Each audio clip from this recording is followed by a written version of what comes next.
ডিগে পানী যেহেতু এতিয়া আলুৱে আছে সেইহেতুকে আলু আৰু কণীকে বইল কৰিছোঁ আজি সঁচাকৈ বিৰাট সুখী হয়তো আপোনালোকে গম পাইছে কিহৰ কাৰণে কিয়নো আজি আমাৰ আলু বিকিম আৰু এফালে মানুহজনে আনি আছে আলুবিলাক চোতালত ইয়াত অলপমান থৈছে আৰু আগ চোতালত থাকে সঁচা কথা ক'বলৈ গ'লে বিয়া হৈ যেতিয়া আহোঁ তেতিয়া বয়স একেবাৰে কম আছিলে কাৰণ স্কুলীয়া জীৱন আৰু তেতিয়া বহুত মানুহে আমাক আচলতে মোক বেছি কয় ইমানে ঠাট্টা মস্কৰা মানে জীৱনটোত ভাষা নাই কিমানখিনি কষ্ট পাইছোঁ কিমান লাজ অপমান নিজা মানুহৰ পৰা বহুত পাইছোঁ কেতিয়াবা মই ঘৰৰ পৰা পাইছোঁ বহুত কষ্ট মাহঁতৰ পৰা ককাহঁতৰ পৰা বাইহঁতৰ পৰা কি কৰি খাবি জীৱনত বুলি কিন্তু যেতিয়া জীৱনটোত অভাৱ আহিলে কষ্ট হ'ল খাবলৈ নাই পিন্ধিবলৈ নাই ঘৰ পানী পৰে বৈবাহিক সংসাৰখনত তাৰ পাছত আৰু জীৱনৰ প্ৰথম আৰম্ভণি কামৰ আৰম্ভণি মই কেৰেলাত কৰিছিলোঁ কেৰেলাত বহু কষ্ট কৰিলোঁ কষ্ট কৰোঁতে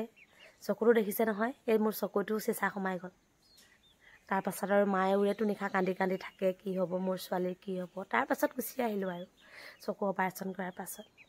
আকৌ আহি খুৰীহঁতৰ ঘৰত থাকিলোঁ থকাৰ পাছত মানুহজনে আকৌ গুচি গ'ল গুচি যোৱাৰ পাছত এটা আহি বাঁহৰ ঘৰ সাজিলোঁ তাৰ পাছতে আমাৰ জীৱনলৈ আমাৰ কণমানিটি আহিলে তাৰ পাছত আকৌ আমাৰ খাবৰ কাৰণে অসুবিধা হ'ল তাৰ পাছত আৰু মানুহজনে কেৰেলালৈ গ'ল কেৰেলালৈ যোৱাৰ পাছৰ পৰা আমাৰ জীৱনটো ঈশ্বৰৰ কৃপাত লাহে লাহেকৈ সুখৰ হ'ল তাৰ পাছত খেতি কৰিবলৈ পুৰা আৰম্ভ কৰিলোঁ অনুৰাগে গৰ্ভত থকাৰ পৰা আৰম্ভ কৰিছোঁ বাৰু তাৰ পৰা অনুৰাগ জন্ম হোৱাৰ পাছত নহয় অনুৰাগ গৰ্ভত থকাৰ পৰা আৰম্ভ কৰিছোঁ আৰু আজি চাওক খেতি বাতি কৰি অলপ নহয় অলপ সফলতাৰ দিশে অকণমান আমি আগবাঢ়িব পাৰিছোঁ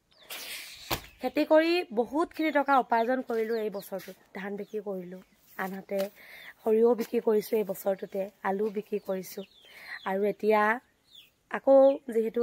সৰিয়হ আকৌ ছিজন আহিয়ে আছে সৰিয়হ আকৌ বিক্ৰী কৰিব আছে হহা মানুহ পৃথিৱীখনত বহুত আছে বহুত মানুহে বহু বেয়াকৈ ক'ব পাৰে বহু মানুহে বহুত লাজ দিব পাৰে বহু মানুহে জীৱনটোত বহুতেই অপমান কৰিব পাৰে কিন্তু সেইবিলাক নেওচি যেতিয়া নিজে আগবাঢ়িব বিচাৰে নিজে কষ্ট কৰিব পাৰিব তেতিয়াহে আমাৰ জীৱনবোৰ সুখৰ হ'ব আৰু আজি সঁচাকৈ শান্তি পাইছোঁ এই আলু বিক্ৰী কৰি পোৱা পইচাখিনিয়ে ভাবিছোঁ এবাৰ মই এতিয়া আলু আছে কিন্তু মই আলু বস্তা ভাল কাম এটা কৰিম আৰু আপোনালোকে আশীৰ্বাদ দিব দেই যাতে শৰীৰটো সুস্থ হৈ থাকে দেহা ভাত পানী নোখোৱা নি আৰু বেছিদিন নাই সৰিয়হ তুলিবলৈ হ'ব লগতে আমাৰ বিলাহী আলুবিলাক খান্দিবৰ কাৰণেও হ'ব যোৱাকালি আলু খন্দাৰ যিটো বিষ মানে ক'ব পৰা নাই একদম টপিনা ক'লা ফুল গন্ধল ডিঙি সকলোখিনি বিষ আৰু এতিয়া এইফালে মানুহজনে আনি আছে অকণমান খান্দিও আছে মোৰ আকৌ দেহাটোৱে আজি একেবাৰে নোৱাৰিছে সেইহেতুকে বিচনাত বহু সময় অতিক্ৰম কৰিলোঁ এতিয়া কণী আলু বইল কৰি দিম তেনেকৈয়ে খাব সন্ধিয়া সাজত মাছ মাংস কিবা এটা আনি ভালকৈ খাম আৰু সেইফালে দেখিছে আলু খান্দিয়ে আছে